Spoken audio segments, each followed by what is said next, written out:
I want to focus a little bit more on the keyboard. Now that we were talking about the little slider mechanism and allows it to tilt, that's just one great thing about the Arrive. The keyboard itself, I was actually very fond of. This is saying a lot for me because I'm not typically a physical keyboard kind of guy. For me, I prefer touchscreen keyboards. It's just what I'm most used to. And so when I start using a physical keyboard, it's crucial that within the first few minutes of playing around with it, that I feel comfortable using it.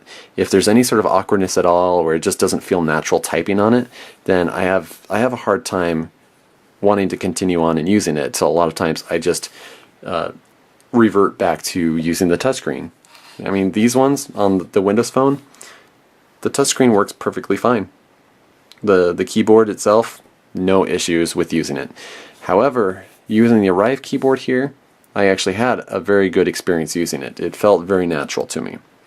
So let me point out a few things that I really like. Number one is that it's a 5-row keyboard. This one here has a dedicated number row, and that to me is essential for a keyboard. I don't like having to worry about hitting the function button or symbol button or whatever the keyboards use.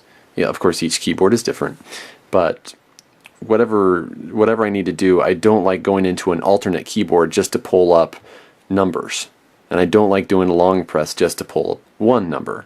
To me, it's cumbersome, it's very annoying, and it's just very time consuming to me. I want to just have quick and easy access to my numbers. Now, another thing that I really like is you can tell here there's a little light. So let me see if I can get that zoomed in here. Whoops.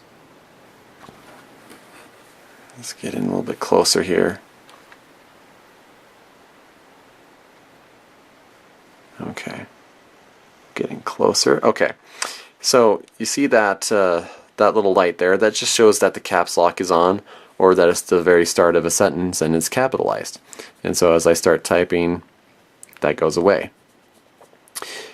So I can also hit the function button and that will pop back up. So this tells me that I am using the yellow symbols on here. Simple enough, right? And then if I hold down the function, just like any other keyboard, I can continue using it. That light will stay on as long as I have the function button held down. So that's another really clever thing that I like about this. It doesn't take up too much space, but yet it's just one of those things that's convenience, a factor of convenience to the phone itself.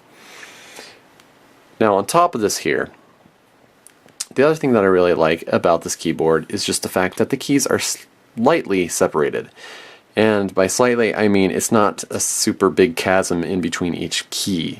To me, that I don't like it being terribly separated, but I also like at least having some room in between the letters. If there's no space in there, it's a lot easier for me to go through and accidentally mash my buttons on the wrong button and start typing the wrong stuff.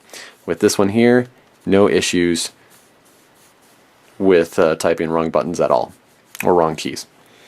So slightly separated, and it's also got a soft feel to it, as if it's just a soft rubber. I'm not sure exactly what the material is, but it feels like rubber, and it has a decent amount of give, but not too much give when you're pressing down on it. So it's got a good click to it. It's not flat on the keyboard, which makes it really hard to know that you're actually pressing something, but at the same time it's also not so tall that it causes issues when trying to type really fast. I noticed with a lot of keys that if they're really tall and it just presses down even further, it actually slows down my typing. So this one is just the perfect medium, the perfect moderation, I guess is a better way of putting it. So those are a lot of things that I really like. A couple things that I just noticed is while we do have some specialty keys here, the emoticon, period, and comma, those are all great. The symbol button. Personally, I like seeing a .com button in here. I always prefer a .com button and a dedicated @ button. It's not too hard to go in and do a long press or hit the symbol button and get the @ symbol that way. But still, it's just one of those things that makes me able to type a little bit faster, especially given how much emailing I'm doing and how much I'm looking at different websites. Those things just really come in handy. So those are just a couple things though, but other than that, the keyboard is one of my favorites of the phones that I've reviewed over the past few months. So really nice keyboard, great little design in that slider there with the tilt, and just overall a great feel to the phone. Next up is the Nodo update for Windows Phone 7. The HTC Arrive has this pre-installed, which is saying a lot because there are several phones out there running Windows Phone 7 that still don't have that update, and it's a matter of time before they do. Many phones still don't even have a timeline as to when they're supposed to get it. Now, I'm not going to go over all of the enhancements that Nodo brings out because that would just be a huge laundry list and it would bore the heck out of you.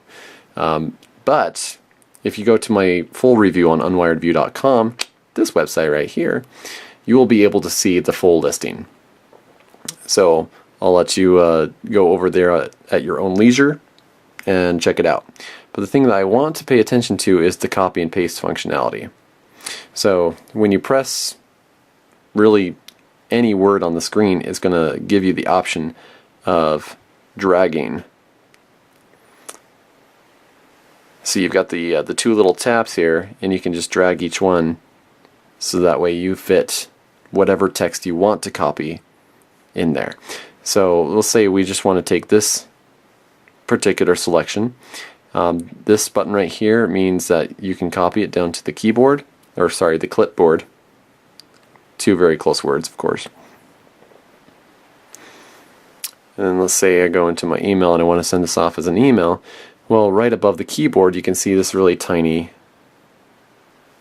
icon, and that is the paste. Press that and voila! There's our copy and paste for the Nodo update. So it is not a perfect system. I'm hoping that Microsoft will tweak it a little bit and increase the functionality. For example, it still is incompatible with a lot of third-party apps out there. A lot of developers are scrambling to incorporate the copy and paste functionality into their apps, but it's going to take a while before we start seeing it on a lot of them. So there are other update enhancements that I want to point out. One is in the marketplace. Now before this update came out, really the only option for searching was just a general search. So let's just say we just type in Pandora. All we would get is a huge cluster of all sorts of different search results. Now, there's no rhyme or reason to this. Some are apps, some are playlists, some are songs and albums and groups and whatever. So there's actually a lot of stuff named Pandora here, surprisingly enough. So, what's the best way to filter through all of this? The update gives us an option of going back, and let's say you're looking for Pandora, the application. That's what I typically look for. I can go in here, and once I'm in the apps, then I can hit search, and now you can see apps and game search. So it's now narrowed it down to just apps and games. So Pandora, and there we go. Now the ironic thing about this is I just remembered that Pandora is not even on the Windows Phone 7, but still it demonstrates my point very well. There are several different apps that have something Pandora in there. So at least it pulled up a few options for me, so it's still a valid demonstration.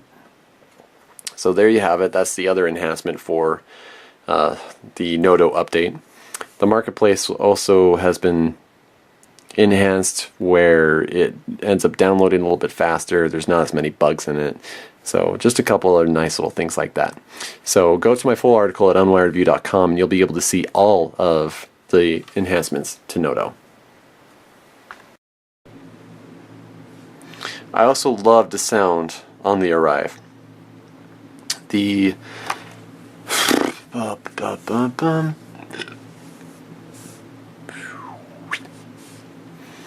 also love the sound on the HTC Arrive.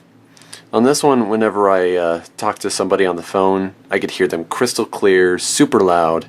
I didn't even have to have it at maximum volume. The speakerphone is equally as good and equally as loud to hear everything. So if you're hard of hearing or just you simply prefer not to have a quiet phone, this is going to be a good candidate for you.